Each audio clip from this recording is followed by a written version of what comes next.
الحمد لله رب العالمين والعاقبة للمتقين ولا عدوان إلا على الظالمين وأشهد أن لا إله إلا الله وحده لا شريك له ولي الصالحين وأشهد أن محمدا عبده ورسوله وصفيه من خلقه وحبيبه سيد الأولين والآخرين اللهم صل عليه وعلى آله وصحبه ومن اتبعهم بإحسان إلى يوم الدين أما بعد.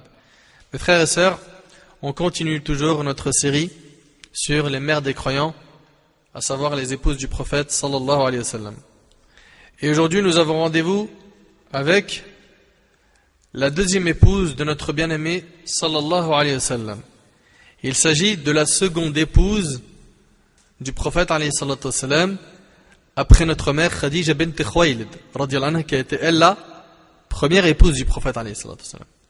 Et cette seconde épouse dont il est question aujourd'hui a vécu seule avec le prophète alayhi salatu wa sallam pendant environ 3 ans sans avoir aucune coépouse. Et ça c'est dans Siyar A'lam an-Nubala. Elle fait partie des premières à avoir embrassé l'islam. Elle fait partie de ceux et celles qui ont fait les 2 hijras, les 2 émigrations, la première vers l'Abyssinie avec son premier époux, puis la seconde vers Médine en compagnie de la famille du messager d'Allah sallallahu alayhi wa sallam. Il s'agit de notre mère Saouda bint Zam'a radiyallahu anha wa an jami' as-sahaba. Le prophète alayhi salatu wa sallam l'épousa à la Mecque après la mort de Khadija radiyallahu anha. Elle vécut avec lui sans aucune coépouse pendant environ 3 ans. Ensuite, elle émigra avec le prophète alayhi salatu wa sallam vers Médine où il alayhi salatu wa sallam épousa d'autres femmes. Mes frères et sœurs, sachez que si nous traitons cette série bénie sur la biographie des femmes ayant marqué l'histoire de notre communauté, et en l'occurrence aujourd'hui celle de notre mère Saouda bint Zam'a, c'est pour plusieurs raisons. Premièrement, il s'agit de l'une des épouses de notre prophète sallallahu alayhi wa sallam, donc l'une de nos mères. Les femmes du prophète alayhi salatu wa sallam sont nos mères. Allah Azza wa Jalla a dit dans Sourate Al-Ahzab, Sourate 33 verset 6, An-nabiyyu awla bil mu'minina min anfusihim wa azwajuhu ummahatuhum. Le prophète a plus de droits sur les croyants qu'ils n'en ont sur eux-mêmes, et ses épouses sont leurs mères. Et il est honteux pour nous, en tant que musulmans, d'ignorer la biographie de nos mères. Et il est encore plus honteux d'ignorer leur nom. Hélas, il est malheureux de constater qu'un grand nombre de musulmans ne connaît même pas le nom des épouses du prophète alayhi salatu wa sallam, juste leur nom. Il est possible qu'à la rigueur on entende le nom de Khadija, Aïcha. Pour certains ils vont dire il y a Hafsa, puis bégaiement, puis silence radio. C'est la honte. Franchement, c'est vraiment honteux. Les femmes du prophète alayhi salatu wa sallam, ces femmes qui ont eu un immense mérite, ces femmes nobles, pieuses, vertueuses, on ne les connaît pas. Et on connaît les chanteurs, on connaît les acteurs, on connaît les comiques, on suit les téléréalités à la loupe, etc. La hawla wa la quwwata illa billah. Mes frères et sœurs, si nous avons choisi de traiter cette série, c'est parce qu'il est honteux pour nous d'ignorer les mérites de nos mères, les épouses du prophète alayhi salatu wa sallam, alors qu'en parallèle, on en a qui connaissent la biographie des footballeurs par cœur, les transferts, ce qu'ils mangent, ce qu'ils boivent, le nombre de buts qu'il a marqués, les rappeurs, ils les connaissent par cœur, les comiques, pareil, les chanteurs et les chanteuses, etc. Mes frères et sœurs, Saouda bint Zam'a, c'est la deuxième femme du prophète alayhi salatu wa sallam. Il l'a épousée après la mort de Khadija radiyallahu anha. Elle est née à la Mecque. Elle a donc grandi dans l'une des maisons de la meilleure ville au monde, Al-Balad al-Amin, la cité sûre qu'Allah Azza wa Jal a favorisée par plusieurs bienfaits. Et parmi ces bienfaits justement, c'est qu'Allah Azza wa Jal en a fait une cité sûre, une cité sacrée, la première maison ayant été édifiée pour les gens, la maison antique, et Allah Azza wa Jal a choisi d'y placer la Kaaba. Donc Saouda radiyallahu anha est née et a grandi à la Mecque. Jusqu'au jour où Allah Azza wa Jal envoya aux gens son messager alayhi salatu wa sallam. C'est alors que beaucoup de gens crurent en lui, tandis que d'autres mécrurent. Et comme vous le savez, la première femme qui a cru en lui était Khadija radiyallahu anha. Le premier homme, Abu Bakr as-Siddiq radiyallahu anhu. Le premier enfant, Ali ibn Abi Talib. Subhanallah. quel mérite d'être parmi les premiers croyants? Quel mérite d'être parmi le premier dans mon quartier à me repentir et à revenir vers Allah? C'est immense. Vous n'êtes pas conscient de ça. Allah subhanahu wa ta'ala, il vous a choisi. Et à votre âge, vous qui êtes jeune, vous avez choisi de prendre la voie d'Allah, de garder les pieds sur terre et de fixer avec vos yeux l'au-delà. C'est une grande ni'ma. Il faut remercier Allah subhanahu wa ta'ala pour ce bienfait. Allah, il vous a choisi, il vous a honoré. Et il faut vous accrocher et rester fort. Il ne faut pas se dire, on est peu, donc faut cacher sa religion, faut cacher son islam. Non mon frère, marche avec la tête haute, rase pas les murs. Sois fier de ta religion. Et même si vous êtes peu dans ton quartier à avoir embrassé l'islam ou dans ta ville, sois solide, fort et ne faiblis pas. Khadija radiallahu anha, comme on l'a vu, a été la première femme à embrasser l'islam. Saouda radiallahu anha a fait aussi partie de ces premières personnes qui ont embrassé l'islam. Donc le prophète alayhi salatu wassalam, quand il est arrivé avec son message à la Mecque, beaucoup de gens crurent en lui, tandis que d'autres mécrurent. À ce moment-là, comme vous le savez, Abu Bakr radiallahu anhu a embrassé l'islam, et ce n'est pas tout, il se mit aussi à appeler les gens à cette nouvelle religion. Regarde, subhanallah, Abu Bakr radiallahu anhu, il embrasse l'islam, ça fait quoi? Ça se compte en heures. Il vient d'apprendre ce qu'est la religion d'Allah, et il ressent cette responsabilité d'appeler les gens à l'islam. Est-ce que nous on le fait dans notre travail, dans notre famille, dans notre quartier, avec les membres de la famille? Alors que vous savez très bien qu'on voit de l'égarement, on voit des péchés, on voit. Abu Bakr, il n'a pas pu rester sans être un acteur dans la communauté. Il est parti immédiatement appeler les gens à l'islam, et il a été la cause dont 5 parmi les 10 compagnons à qui le paradis a été prononcé sont rentrés à l'islam. Et parmi ces premiers croyants convertis par la cause d'Abu Bakr, il y avait un noble compagnon qui s'appelait As-Sakran ibn Amr. As-Sakran ibn Amr, radiallahu anhu. As-Sakran ibn Amr, radiallahu anhu, a embrassé l'islam, lui et son épouse. Et qui était son épouse? Saouda bint Zam'a, radiallahu anha. Aussitôt que son mari se reconvertit à l'islam, elle aussi embrasse l'islam. Saouda radiallahu anha fait donc partie des premières croyantes. Elle vivait paisiblement sa religion avec son époux, As-Sakran ibn Amr. Là, vraiment, première leçon, les frères, faut pas hésiter à revenir vers Allah subhanahu wa ta'ala. Faut pas se dire, je vais être le premier dans le quartier, je vais être le premier dans la famille, ils vont me montrer du doigt. Ils vont se dire, c'est bizarre, elle commence à porter le hijab, notre fille, etc. Non.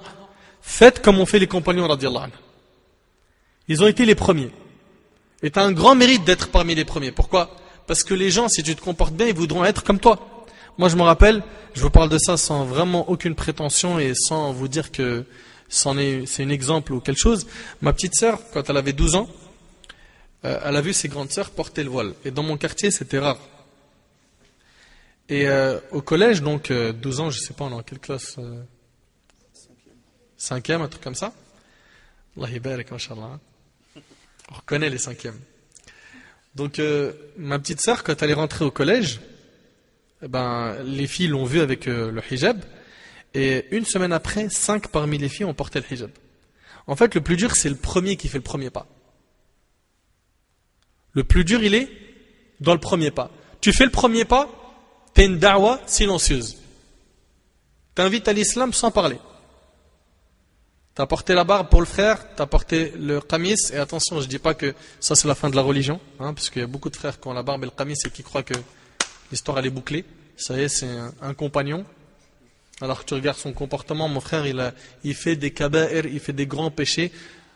Donc, prenez comme leçon de Khadija radiallahu anha et de Saouda de faire partie des premiers à revenir vers Allah subhanahu wa ta'ala. Elle vivait paisiblement, radiallahu anha, sa religion avec son époux, qui s'appelait As-Sakran ibn Amr. Leur couple vivait en se conformant au Coran et à la sunna du messager d'Allah alayhi salatu wassalam. Et ça, c'est parmi les meilleurs couples. Il n'y a pas une vie plus belle et plus sublime et magnifique qu'une vie dans le bain du Coran et de la sunna. Wallahi l'azim, c'est mieux que l'argent, c'est mieux que tout. Quand tu rentres à la maison et tu vois ta femme tenir le Coran, le lire, tu vois tes enfants réciter du Coran, tu vois tes enfants dire, dis astaghfirullah, t'as dit un gros mot, de se faire des rappels. T'as dit dua avant de manger. Ah, il n'a pas dit dua quand il a fait ceci, cela. C'est la plus belle des vies qui puisse exister. Celle de la religion. Leur couple vivait en se conformant au Coran et à la sunna du messager d'Allah alayhi salatu wasalam. Mais dès que les Quraysh ont appris leur conversion, le couple ne put être épargné du châtiment, comme tous les autres premiers croyants. Comme vous le savez, ils ont tué Yasser, radiallahu anhu, Soumaïa, la mère de Ammar. Ils ont fait souffrir Ammar, ils ont fait souffrir Bilal, mais aussi As-Sakran ibn Amr et sa femme Saouda, radiallahu anhum ajma'in. Lorsque le châtiment des polythéistes envers les musulmans s'intensifia, le prophète alayhi salatu wassalam vit que ses compagnons étaient en danger. Il vit que ses compagnons étaient en danger. C'est alors qu'il leur ordonna d'émigrer vers quoi? L'Abyssinie al-Habasha. Pourquoi al-Habasha? Barakallahu fik. Parce qu'à l'époque, elle était gouvernée par un roi juste qui s'appelait An-Najashi le Négus. En effet, les compagnons sont partis en direction de l'Abyssinie. Et parmi ces compagnons, il y avait Uthman ibn Affan, Salama, son époux Abu Salama, Ja'far ibn Abi Talib, Habiba bint Abi Sufyan, que le prophète alayhi salatu wassalam a épousé par la suite. Il y avait aussi Hafsa bint Omar, et parmi tous ses compagnons, il y avait As-Sakran ibn Amr et son épouse Saouda bint Zama. Et les compagnons vécurent tous sous le règne équitable du Négus, qui a fini lui aussi par embrasser l'islam. Et quelques temps plus tard, ses compagnons, qui avaient émigré vers l'Abyssinie, retournèrent à la Mecque car ils avaient entendu comme quoi les Mécois avaient embrassé l'islam, alors que ce n'était qu'une rumeur. Donc ils ont émigré, et parmi eux justement, notre mère Saouda, avec son époux As-Sakran. Et là, il y a plusieurs morales à tirer de cette histoire. Mes frères et sœurs, voyez-vous les sacrifices qu'ont fait les compagnons pour cette religion? Ils ont quitté leur patrie. Ils ont quitté le lieu où ils ont grandi pour la religion. Tandis que de nos jours, certains musulmans peinent à quitter les péchés qu'ils commettent et ils ont du mal à quitter l'environnement pourri dans lequel ils sont.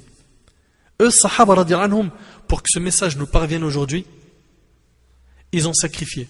Certains ont laissé leur vie. Certains ont laissé leur demeure, leur argent, leur famille pour leur religion, sauver leur foi. Et aujourd'hui, est-ce que c'est ce qu'on voit? On voit une communauté qui vit un islam sans islam. Aujourd'hui, qu'est-ce qu'on voit? Des musulmans qui vont aller au travail, qui vont rattraper leurs 5 prières le soir, et qui vont dire, Akhi, dans mon boulot, je fais la bise aux femmes, je rattrape toutes les prières le soir, et je sais pas, qu'est-ce que tu en penses? En fait, pourquoi on a des musulmans comme ça aujourd'hui? Parce qu'ils n'ont pas compris que être musulman, c'est être soumis à Allah. Être musulman, c'est-à-dire les ordres d'Allah, c'est le numéro 1. C'est ta priorité. C'est-à-dire qu'avant de voir que ce que je vais gagner comme argent, tu dois voir comment tu vas placer tes prières dans ce travail. Mais c'est pas ce qu'on voit aujourd'hui. Aujourd'hui, on a une communauté, je ne généralise pas, où le sens des priorités s'est perdu. Ils n'ont plus le sens des priorités. Le type dans son cerveau, c'est quoi? Le boulot, l'argent, la satisfaction de mon patron, ce que les gens vont dire de moi. Après, on voit la prière où est-ce qu'on la place. C'est normal quand son patron il lui dit prie pas, il se dit bon, la prière de toute façon ça vient à la fin. C'est pas parmi mes premiers objectifs. Elle fait pas partie de mes premiers objectifs. Donc concession sur concession, un islam sans islam. Je vais même pas dire un islam de France, c'est un islam sans islam. Alors que les compagnons radiyallahu anhum, ils ont laissé, vous savez c'est quoi faire la hijra? Vous savez c'est quoi? Quitter son pays pour aller dans un autre. Tu quittes ton pays là où tu as grandi, là où tu as eu tes habitudes, tes amis, ton argent, ton succès ou ton diplôme ou tout ça, tu quittes ça pour Allah subhanahu wa ta'ala. Et toi, tu n'arrives même pas à quitter le péché. Tu n'arrives même pas à t'accrocher à tes 5 prières. Les compagnons radiyallahu anhum ont fait énormément de sacrifices pour que cette noble religion nous parvienne. Quant à nous, qu'avons-nous fait pour notre religion? Si les compagnons nous voyaient aujourd'hui, moi je suis prêt à jurer que beaucoup de compagnons ne reconnaîtraient pas la communauté aujourd'hui. Ils diraient c'est eux nos petits-enfants? C'est vrai ou c'est pas vrai? Ils diraient c'est eux nos petits-enfants? C'est eux nos descendants? Elle avec son legging là, elle, C'est la petite fille de Khadija et de Hafsa. Et lui avec sa coupe fashion et sa boucle d'oreille et son jean moulant. C'est le petit-fils de Omar et Abu Bakr. Et l'autre qui se tue à l'alcool et à la drogue, c'est le petit-fils de Khalid ibn al-Walid et de Amr ibn al-As. Impossible. Ils ne nous croiraient même pas si on leur disait, nous on est vos descendants. Ils diraient, c'est pas possible, c'est pas vous. On n'a aucun lien avec vous. Vous nous ressemblez même pas. Quand on vous voit dans la rue, on ne sait même pas que vous êtes musulmans. C'est pour cela, mes frères et sœurs, que je vous dis que nous sommes les pires des successeurs, meilleurs des prédécesseurs, sauf ceux à qui Allah a fait miséricorde. Et je demande à Allah Azza wa Jal de nous compter parmi ses serviteurs à qui il a fait miséricorde. Une autre morale à tirer, c'est que lorsqu'Abu Bakr radiyallahu anhu embrassa l'islam, et il l'embrassa aussitôt, il se mit immédiatement à appeler les gens à l'islam, au point où 5 parmi les compagnons à qui le paradis sera promis ont été guidés par sa cause en quelques jours seulement. Quant à toi, mon frère, ainsi que toi, ma sœur, vous qui m'écoutez, combien de personnes ont embrassé l'islam par votre cause? Combien? Abu Bakr radiyallahu anhu, par sa sincérité, il a réussi à en convaincre 5 parmi les 10 à qui le paradis a été promis en quelques jours seulement. Et toi, mon frère, qui est musulman depuis 10 ans, 20, 30 ou 40, combien de personnes ont embrassé l'islam par ta cause? Ou bien, est-ce que plutôt tu as été la cause que certains ont voulu fuir l'islam et même l'abandonner par ton comportement? Parce que vous le savez très bien, aujourd'hui on a des gens qui font fuir.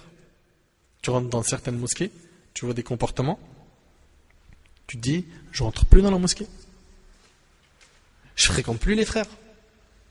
Ils ont un comportement, mon frère, ils me détestent plus et ils sont plus durs avec moi que ne le sont les ennemis de l'islam. Alors qu'on fait partie d'un corps. N'est-ce pas? Les musulmans, c'est un seul corps ou pas? Une partie du corps est touchée, tout le reste ressent la fièvre et la veille. Et toi, ma sœur, combien de personnes sont revenues à Allah par ta cause? Est-ce que tu donnes envie de revenir vers Allah ou est-ce que ton comportement repousse les gens? Certains me répondront, mais c'est difficile. D'accord, c'est difficile. On passe à une autre question. Combien de musulmans qui ne priaient pas se sont mis à prier par ta cause? Dans le cas où tu as appelé les gens à l'islam et qu'ils n'ont pas accepté, la première personne que tu dois accuser, c'est toi. Ça, c'est un point très important. Dans le cas où tu as appelé les gens à l'islam et qu'ils n'ont pas accepté, la première personne que tu dois accuser, c'est toi. Revois ta sincérité, ton ikhlas. Car la sincérité est la base dans les projets. Et plus tu seras sincère, plus Allah subhanahu wa ta'ala t'aidera. Mes frères et sœurs, nous avons le devoir de transmettre ce message qu'est l'islam, en commençant par nos familles. Allah tabaraka wa ta'ala dit dans Surat Al-Tahrim, Surat 66, verset 6, Ya ayyuhalladhina amanu, qu anfusakum wa ahlikum nara. Ô vous qui avez cru, préservez vos personnes, ça c'est un, et vos familles d'un feu. Tu dois préserver d'abord quoi? Ta propre personne de l'enfer, puis les membres de ta famille. Et n'oubliez pas que le prophète alayhi salatu wassalam a dit, c'est rapporté par le Bukhari, dans le hadith de Abdullah ibn Amr ibn al-As, il alayhi salatu wassalam a dit, transmettez de ma part ne serait-ce qu'un seul verset. Transmets. Tu connais pas un verset, tu connais pas un hadith? Tu sais pas appeler les gens à l'islam? Tu connais rien? Tu connais quoi alors? Que des chansons? Tu connais quoi? Si tu ne connais pas le Coran et tu ne connais pas les hadiths du prophète alayhi salatu wassalam, que ce que tu connais? Et selon Ibn Omar, radiallahu anhu, le prophète alayhi salatu wassalam a dit, vous êtes tous des bergers. Et vous êtes tous responsables de l'objet de votre garde. Et c'est rapporté par Bukhari et Muslim. Tout cela pour vous dire qu'Abu Bakr radiallahu anhu a été actif dans la da'wah et qu'il a été la cause de la reconversion de plusieurs personnes. Nous aujourd'hui, je parle en France.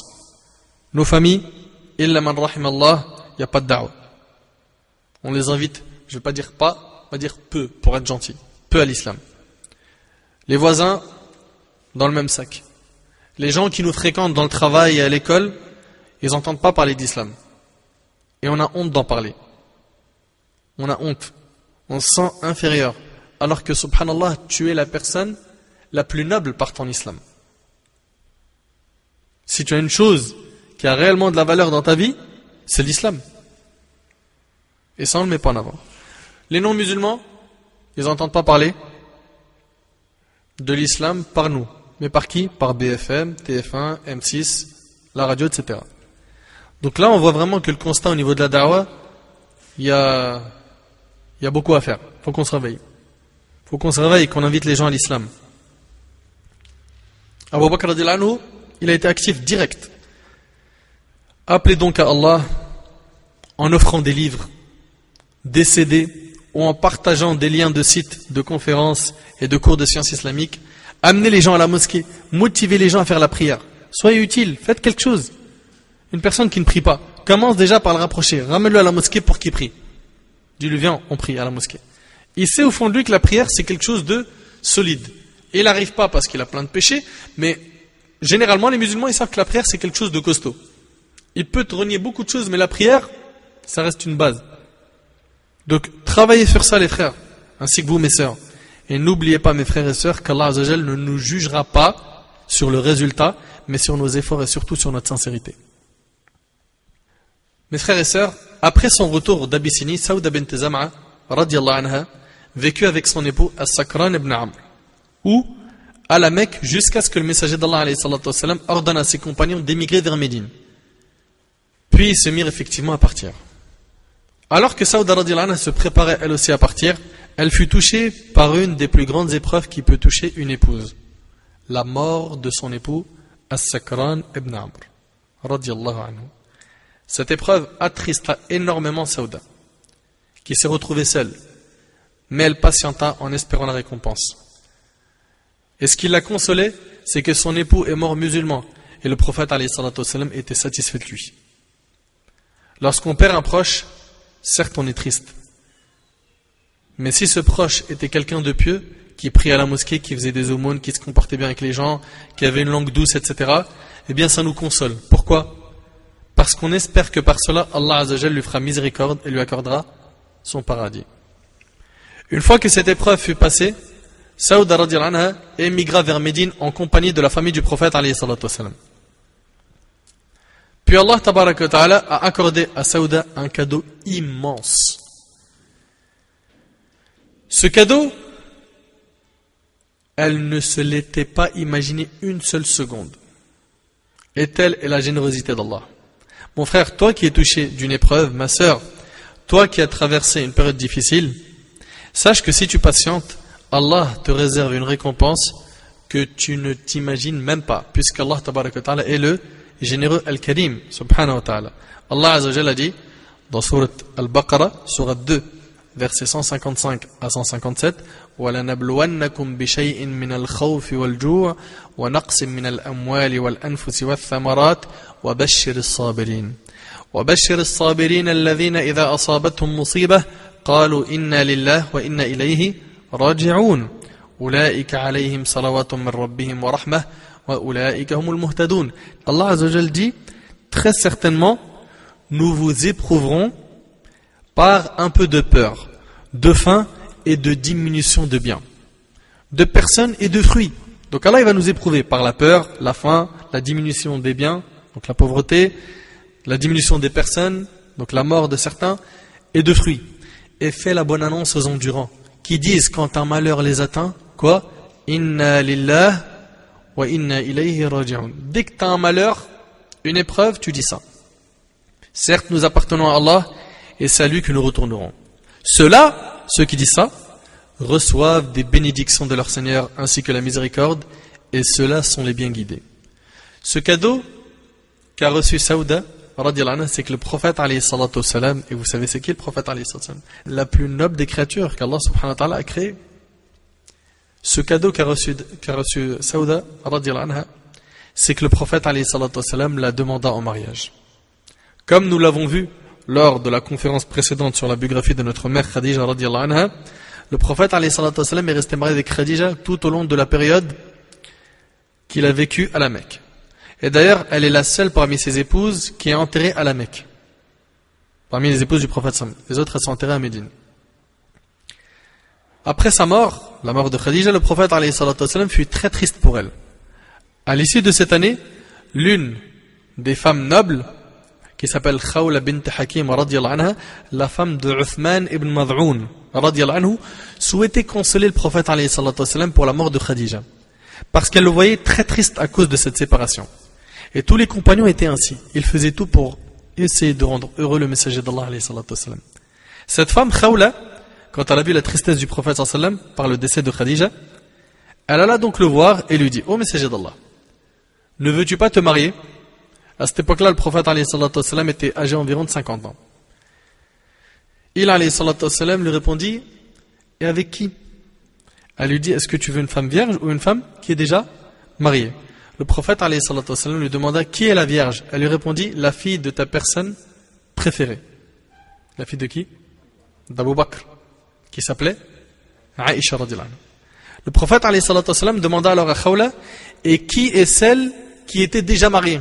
Elle lui répondit: Saouda bint Zam'a. Elle a cru en toi, elle t'a suivi et elle a émigré. Le prophète sallam lui dit alors: va et demande-les-moi toutes les deux en mariage. Khawla radhiyallahu anha alla donc voir Saouda et son père Zam'a. Zam'a, c'est le nom de son père, qui était un homme très âgé. Et elle leur a dit: Allah vous a envoyé de ses biens et sa bénédiction. Regarde comment elle introduit la nouvelle. Allah il vous a envoyé de ses biens et sa bénédiction. T'imagines, subhanallah, le prophète il vient demander la main de ta fille. Mais quel honneur! Saouda radhiyallahu anha, stupéfaite, lui demanda: de quoi s'agit-il? Elle lui répondit: le messager d'Allah sallallahu alayhi wa sallam m'a envoyé à toi afin que je te demande en mariage pour lui. Le visage de Saouda fut illuminé par cette bonne nouvelle. Puis elle dit: je l'espère, mais entre voir mon père et adresse-lui cette demande. Regarde, subhanallah, le adab, regarde le comportement qu'elle avait alors qu'elle était âgée, et elle était déjà mariée, et elle a perdu son mari. Elle s'est pas dit: bon, maintenant, mon père, classe, on le met de côté, je dis oui tout de suite.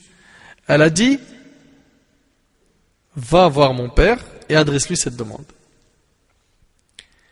Elle n'a donné aucune réponse. Elle a simplement dit qu'elle l'espérait et que c'est son père qui était le décisionnaire. Cela témoigne de l'éducation exemplaire de notre mère Saouda radhiyallahu anha. Contrairement à notre époque, où tu entends la sœur dire: mais je suis libre, je fais ce que je veux, j'ai besoin de demander la permission de personne, moi. Je suis majeur, n'est-ce pas? J'ai eu mes 18 ans la semaine dernière. Comment ça, subhanallah? En plus, mon père, il comprend rien, tout ça. A'udhu billah. Vas-y, dis-lui oui, dis-lui, on va trouver un imam. De toute façon, il va nous régler cette histoire en 2, 4, 6. Saouda bint Zam'a, elle n'a pas fait ça, radhiyallahu anha. Il y avait une éducation. Ma sœur, toi qui penses ou qui peut-être va te reconnaître par ces paroles, qui essaye de te rebeller avec ta famille, tu leur tiens tête, tout ça. Regarde comment notre mère Saouda radhiyallahu anha s'est comportée. Elle s'était déjà mariée, elle était âgée, mais elle attend tout de même la permission de son père. Donc ma sœur, même si tu as 900 ans, pas 18 ans, il te faut un wali, un tuteur pour te marier. Clair? Selon Aïcha radhiyallahu anha, le prophète alayhi salatu wassalam a dit: point de mariage sans tuteur. Et 2 témoins justes rapportés par le Bayhaqi et authentifiés par Cheikh al-Albani dans Sahih al-Jama'. Notre mère Saouda radhiyallahu anha dit donc à Khawla de rentrer voir son père et de lui adresser cette demande. Lorsque son père, qui était un homme très âgé, vit Khawla, il l'a reconnu et lui souhaita la bienvenue. Khawla lui adressa alors la demande en mariage du messager d'Allah alayhi salatu wassalam. Zam'a répondit, écoute ce qu'il a dit: Muhammad est celui qu'on ne refuse pas. Subhanallah. Il avait une réputation extraordinaire à la Mecque. Muhammad est celui qu'on ne refuse pas. Mais quel est l'avis de ton ami? Il parle ici de sa fille. À savoir sa fille, Saouda bint Zam'a. Khawla lui dit: elle est d'accord. Et là, la leçon s'adresse aux parents. Tout comme l'agrément du tuteur est indispensable à la validité du mariage, celui de l'épouse est aussi indispensable à la validité du mariage. Donc vous les parents qui obligez vos filles au mariage, sachez que leur mariage est invalide. Oui, invalide, et c'est très grave. Et concernant la preuve que le mariage de la fille vierge sans son autorisation est invalide, on a ce hadith au rapport d'Ibn Abbas radhiyallahu anhuma qui disait qu'une jeune fille vierge était venue voir le prophète alayhi salatu wassalam et elle lui a en fait dit que son père l'avait donnée en mariage malgré elle. Alors le prophète alayhi salatu wassalam lui a dit de choisir entre rester avec lui ou annuler le mariage, rapporté par Ahmad, Abu Daoud, Ibn Majah et d'autres. Ce hadith prouve qu'il est interdit de marier une femme sans son consentement et que son mariage est invalide. Les preuves à ce sujet sont nombreuses. Et elles sont un message clair à ces menteurs et ces injustes qui disent que la religion d'Allah est une religion difficile, d'extrémistes, et que c'est une religion qui a opprimé la femme et l'a privée de ses droits. Ils n'ont pas honte de dire que les musulmanes se marient malgré elles, qu'elles sont hyper tristes, alors que ce ne sont que des mensonges et des calomnies sur la religion d'Allah subhanahu wa ta'ala. Le père, il choisit pour sa fille. Il lui propose, mais il ne lui impose pas. En même temps, il a le droit de refuser un prétendant, s'il voit qu'il ne répond pas aux critères de notre dîne. Et dans le cas où il refuse injustement, on contacte les gens de science. D'accord? On ne fait pas les zoulous du 9-3 là. Oui, mon père il refuse ceci, cela. On saute la tutelle, on ramène un imam. Ça c'est la religion des jeunes, ça. C'est pas la religion d'Allah. D'accord? Faire très attention à ce point, barakallahu fikum. Zam'a appela alors sa fille et lui dit: ma fille, ton ami Khawla prétend que Mohammed ibn Abdullah souhaite demander ta main. Et il est celui qu'on ne refuse pas. Accepterais-tu que je vous marie? Elle répondit: oui, si tu le veux bien. Encore une fois, on voit ici la belle éducation de notre mère Saouda radhiyallahu anha qui manifeste sa volonté d'épouser le prophète sallallahu alayhi wa sallam sous condition de l'accord de son père. Avant, lorsqu'un père disait à sa fille: un tel demande ta main, qu'en dis-tu ma fille? Elle lui répondait: c'est toi qui vois Abi. Mais maintenant elle dit: non mais attends papa, il faut d'abord que je le voie, que je lui parle, qu'on sorte ensemble, que je teste, je vois si ça marche ou ça marche pas. C'est vrai, c'est pas vrai? Ça peut pas aller, Abi.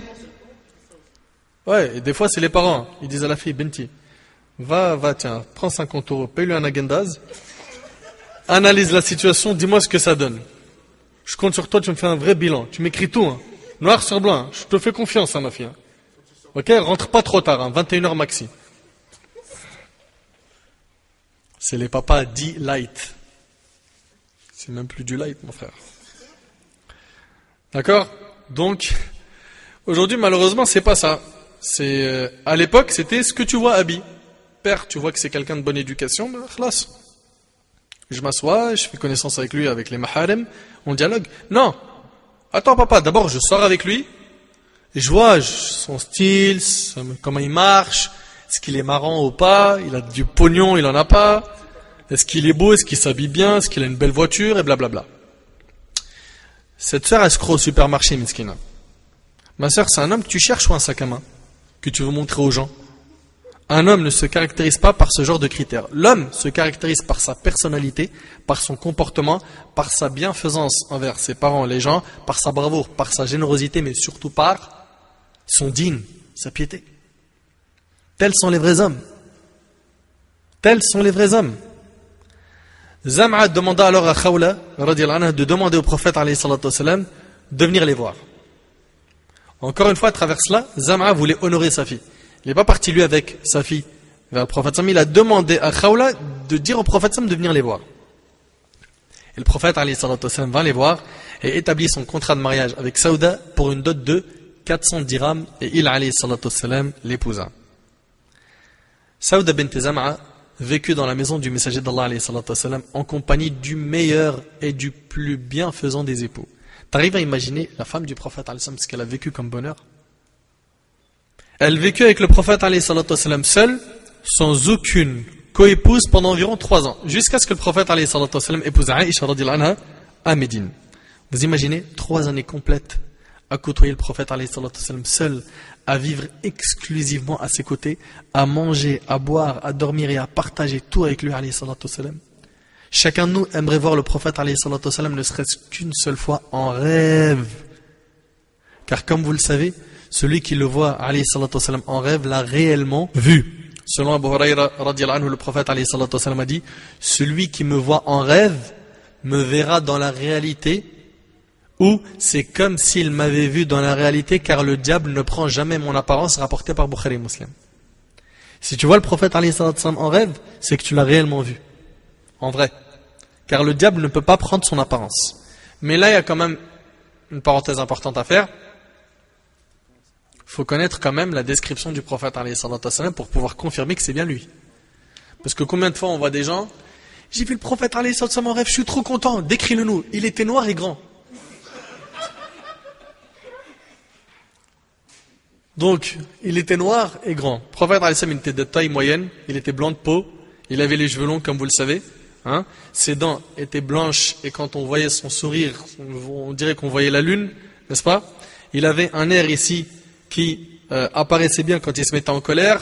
Le muhim, la description du prophète alayhi salam, on a fait un audio dessus sur le site doulouse.net, la description physique du prophète alayhi salam. Donc, pour pouvoir dire c'est lui, il faut connaître comment il était. Alayhi salatu wassalam. Donc maintenant, imaginez-vous le privilège de notre mère Saouda radhiyallahu anha qui ne l'a pas vu en rêve, mais qui a vécu avec lui 3 ans seul à ses côtés. 3 années pleines de joie, de foi et de bonheur. Puis après que le prophète alayhi salatu wassalam a émigré vers Médine, elle partit le rejoindre en compagnie du reste de sa famille. Sallallahu alayhi wa sallam. Ce mariage du prophète alayhi salatu wassalam et de notre mère Saouda est plein de leçons à tirer. Parmi celles-ci, une réponse aux ignorants qui disent que le messager d'Allah alayhi salatu wassalam, la plus pure des créatures ayant foulé cette terre, était quelqu'un qui avait une passion pour les femmes. Ce qu'ils disent. Ils disent le prophète sallallahu alayhi wa sallam, vous savez, on l'a vu, hein, il a eu combien de femmes? 11, n'est-ce pas? Avec Maria et Rayhana. Donc ils disent quoi les gens? Ils disent le prophète sallallahu alayhi wa sallam, s'il a eu plein de femmes, c'était que c'était quelqu'un qui était passionné par les femmes. Il avait des envies pour les femmes, des passions, juste d'avoir des rapports avec elles et c'est tout. Et il y a plein de leçons dans les mariages du prophète sallallahu alayhi wa sallam. La première leçon, c'est justement le mariage de Saouda avec le mariage de Khadija prouve bien que le prophète sallallahu alayhi wa sallam n'était pas quelqu'un qui avait une passion, comme ils disent eux, folle et aveugle pour les femmes. Pourquoi? Il s'est marié avec Khadija radhiyallahu anha de quel âge à quel âge? De 25 ans à l'âge de jusqu'à ce qu'il a eu 50 ans.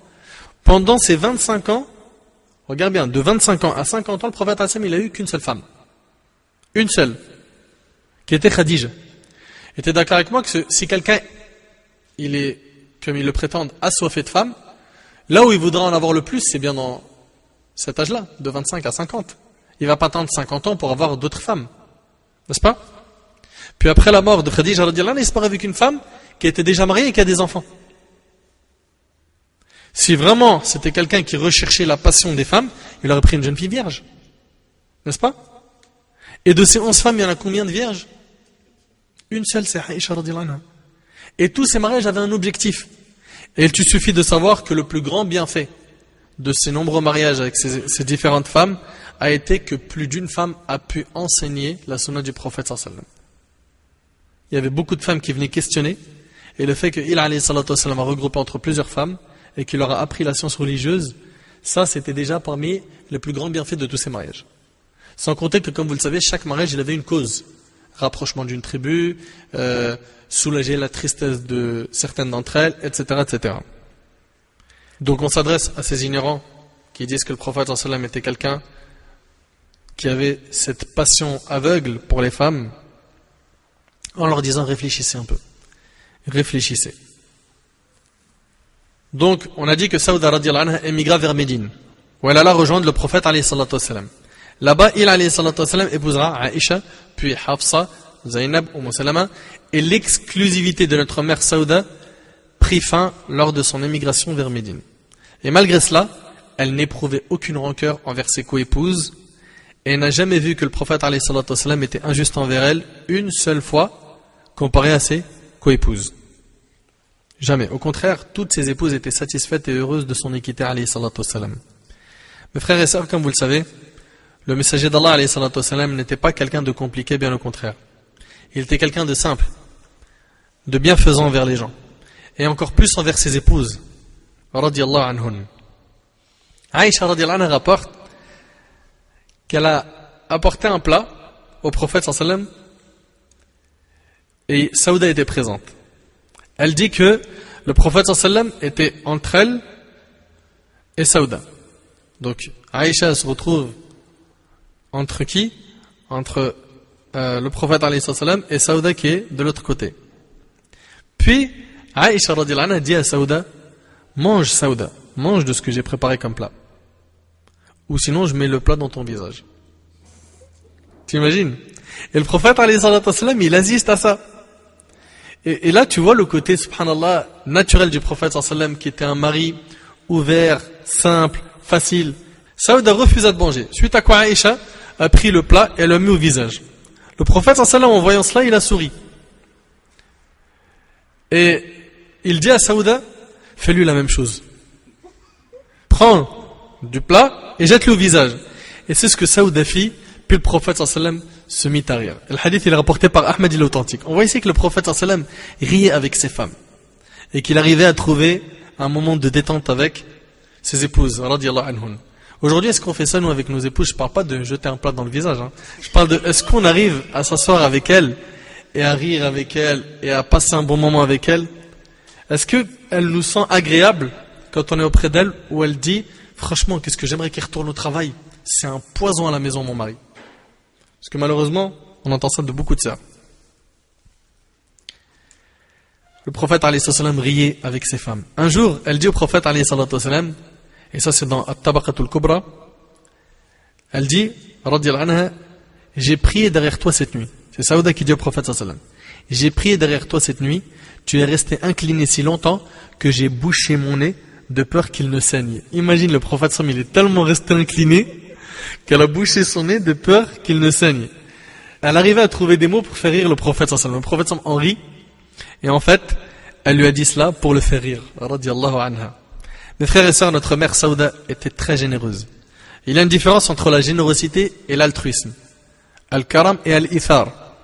Notre mère Saouda se caractérisait par les deux. Un jour, Omar radiyallahu anhu lui envoyait un sac plein d'argent.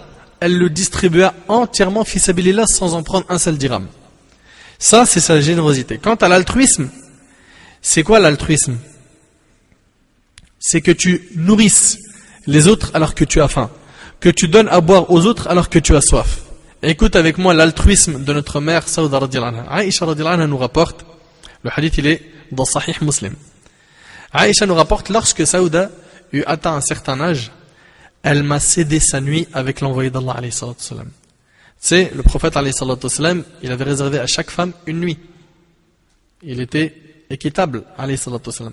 Saouda, pour faire plaisir au prophète sallallahu alayhi wa sallam, parce qu'elle savait que le prophète sallallahu alayhi wa sallam, il aimait Aïcha plus que les autres. Et attention, un point important, le fait d'avoir des sentiments pour une plus que d'autres, ça c'est quelque chose, comme vous le savez, qu'on ne contrôle pas.